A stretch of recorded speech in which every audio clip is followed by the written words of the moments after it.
وزارت فوایدنامه یکی از وزارت‌های مهم و سکتوری میباشد که مسئولیت اعمار، ترمیم، بازسازی و حفظ و مراقبت شاهراه‌ها، سرک‌ها و خطوط آهن را بر عهده دارد. وزارت فوایدنامه امارات اسلامی افغانستان در سال 1403 هجری شمسی کار 198 پروژه را آغاز کرده است که از این جمله 54 پروژه آن در بخش‌های سرک‌ها و خط آهن، 43 پروژه در بخش حفظ و مراقبت سرک‌ها، 14 پروژه در بخش برف پاکی، 14 پروژه در بخش مساجد، 16 پروژه در بخش نصب علائم ترافیکی و 60 پروژه دیگر آن در بخش تدارکات اجناس می باشد. اکنون کار اکثریت این پروژه ها تکمیل شده و کار روی پروژه های باقی مانده به صورت جریان دارد. وزارت فوایدنامه امارات اسلامی افغانستان در سال 1403 هجری شمسی مطالعات ابتدایی و سروی امکانسنجی 1174 کیلومتر سرک را تکمیل نموده است. همچنین سروی توپوگرافی 385 کیلومتر سرک نیز تکمیل شده و کار روی دیزاین 272 کیلومتر سرک جریان دارد که تاکنون 45% پیشرفت کاری دارد. همچنین از سوی این وزارت 1876 موتورپول سروی و 194 موتورپول دیزاین آن در سال 1403 هجری شمسی تکمیل گردیده است و نیز 1057 موتورپول تحت دیزاین قرار دارد و تاکنون افزایش فیصدی پیشرفت آن 55% می باشد.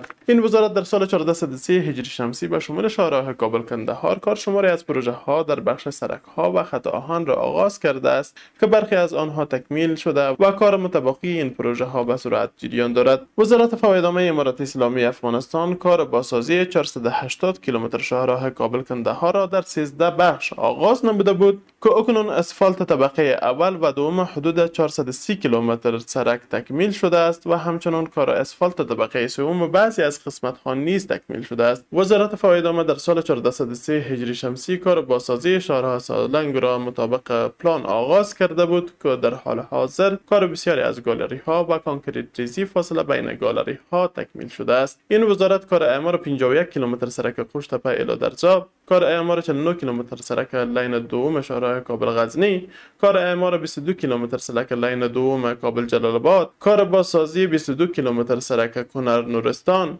کار اعمار 19 کیلومتر سرک دشت ارچی کندوز، کار اعمار 25 کیلومتر سرک قیصار لامان، کار اعمار و بازسازی شمار دیگری از پروژه ها را در سال گذشته آغاز نموده بود. همچنان این وزارت در بخش خط آهن کار دیزاین تفصیلی خط آهن هرات کندهار را به طول 737.5 کیلومتر، بهره برداری استگاه نایب آباد پورت چهارم خط آهن حیرتان مزار شریف به طول 50 کیلومتر، کار اعمار بخش اول قطعه چهارم خط آهن خواف هرات با پیشرفت فیزیکی 80% جریان دارد. از آغاز ماه حمل الی آخر ماه دلو سال 1403 هجری شمسی که مجموعاً 11 ماه می شود، از طریق 4 مسیر خطوط آهن، حیرتان، آقینه، ترغندی و خواف هرات بیش از 4 میلیون متریک تن انتقالات صورت گرفته است.